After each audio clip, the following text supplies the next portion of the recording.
Across the vast plains and arid mesas of North America, two indigenous groups reigned supreme as masters of the bow, the Apache and the Comanche. Both renowned for their horsemanship, cunning warfare, and unparalleled archery skills, they carved their legends into the fabric of history. But who were the deadlier archers? It's a complex question with no easy answer, as their strengths and weaknesses differed subtly. Let's delve into the heart of this debate. Both Apaches and Comanches utilized composite bows crafted from wood, sinew, and bone, offering power and flexibility. Arrowheads varied based on purpose, with hardened stone for hunting and bone, metal, or obsidian for warfare. Both practiced mounted archery, firing with incredible accuracy while galloping at full speed. However, subtle differences emerged. Apaches favored shorter bows for maneuverability in close quarters, often utilizing a thumb draw for faster firing. Their arrows were typically lighter and designed for quick penetration.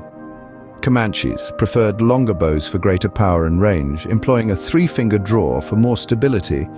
Their heavier arrows packed a punch meant to disable or dismount enemies. Horsemanship and tactics, both were phenomenal riders, but their styles diverged. Apaches, known for their agility and adaptability, often utilizing guerrilla tactics and ambushes.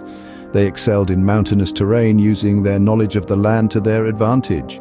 Comanches, renowned for their speed and endurance, conducting lightning-fast raids across the open plains. They were masters of coordinated maneuvers, overwhelming enemies with sheer momentum. Cultural values and warfare.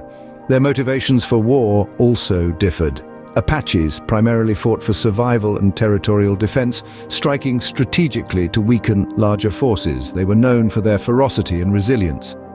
Comanches, often engaged in warfare for prestige, horses, and resources. They prioritized swift victories and minimizing casualties on their side. So who wins? Declaring a definitive victor is impossible.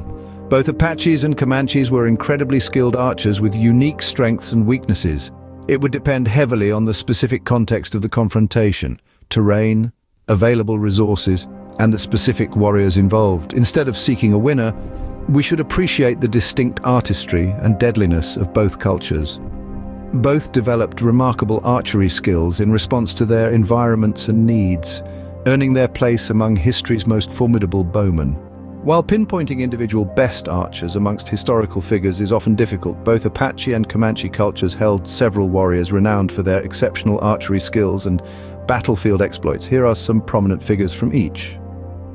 Apache masters of the bow, Geronimo Goyathli, leading his Chiricahua band for over 30 years.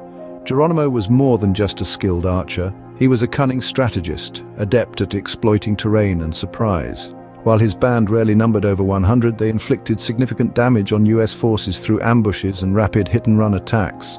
Geronimo's preferred weapon was a short, powerful bow he used with deadly accuracy, often firing from horseback. Legends even claim he could shoot arrows through shields and pierce watermelons at full gallop. Victorio Chihen. Renowned for his tactical brilliance, Victorio led successful campaigns against both Mexico and the US. He employed highly disciplined warriors known for their deadly volleys of arrows unleashed at precise moments. Victorio himself favored a longer bow, allowing for greater range and penetration. His most notable victory, the Battle of Hembrillo Canyon, saw his warriors decimate a larger US force through coordinated archery fire and strategic maneuvers. Naka Dentenda. Feared for his ferocity and unwavering resistance, Nana was a Mescalero Apache warrior who participated in numerous battles against US troops. Unlike Geronimo, who primarily fought in guerrilla style, Nana often engaged in direct confrontations. His exceptional horsemanship and archery skills were on full display in the Apache Canyon battle, where he led a daring charge against a heavily fortified US position, inflicting heavy casualties with his deadly arrow fire. Comanche Lords of the Plains, Quanapaka. Rising to prominence after being kidnapped and assimilated into white society, Quanapaka returned to his Comanche roots and became a skilled warrior. He honed his archery skills during numerous raids against settlers and rival tribes, earning respect for his bravery and marksmanship. Quana particularly excelled in mounted archery, a crucial skill for the Comanche way of life. He later transitioned into a respected leader, negotiating with the US government and advocating for his people's rights. Petanocona, An enigmatic figure shrouded in legend, Peter Nocona was a feared Comanche war chief known for his daring raids and audacious leadership. He led warriors in lightning-fast attacks, striking fear into the hearts of his enemies with his mastery of bow and horse. The legends say he could shoot arrows with both hands simultaneously, raining down a deadly storm on his foes. However, his life was cut short in a daring raid, leaving behind a legacy of unmatched skill and bravery. Buffalo Hump, leading his Quahadi band in resisting confinement on reservations, Buffalo Hump was a powerful leader and skilled warrior. He was known for his strategic mind and prowess in battle, often utilizing archery tactics to great effect. He led numerous raids and skirmishes against US forces, showcasing his exceptional bowmanship and leadership skills. Notably, he played a crucial role in the Battle of Adobe Walls, where Comanche warriors successfully defended their camp against a heavily armed US military detachment.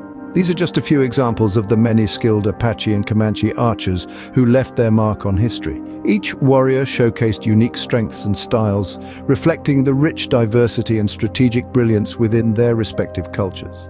Their stories remind us of the resilience and adaptability of these indigenous peoples and the vital role archery played in their lives and struggles. While there wasn't a single defining war between the Apache and Comanche, one particularly fierce and historically significant conflict was the Taos Revolt and subsequent Comanche raids, 1847 to 1848. This event, though not solely an Apache-Comanche clash, showcases the interconnectedness of their relationships and the complex forces at play. Background: in 1846, the Mexican-American War led to Mexican-New Mexico falling under US control.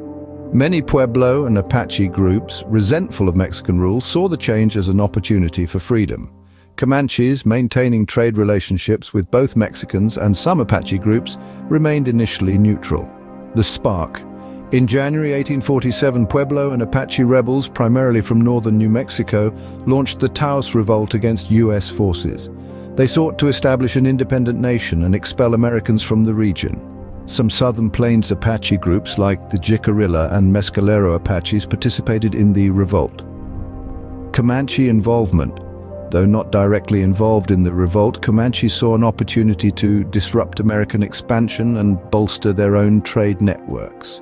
They launched a series of raids against American settlements and military detachments in Texas and New Mexico. These raids aimed to weaken US control and distract them from the ongoing Pueblo and Apache rebellion. Turning point and aftermath: US forces eventually suppressed the Taos Revolt in February 1847. However, Comanche raids continued for several months, culminating in the Battle of Cienega Creek in March 1848, a Comanche victory. The Treaty of Guadalupe Hidalgo, ending the Mexican-American War, included provisions for peace with Comanches, but tensions remained high. Significance: this conflict showcases the complex alliances and shifting loyalties between indigenous groups in the face of colonial expansion. It highlights the interconnectedness of Apache and Comanche interests, even when not directly fighting together. The event demonstrates the fierce resistance of both groups against perceived threats to their autonomy and land. Thank you for joining us on this incredible journey. To continue exploring the extraordinary tales of history, subscribe to our channel and join us for more captivating stories.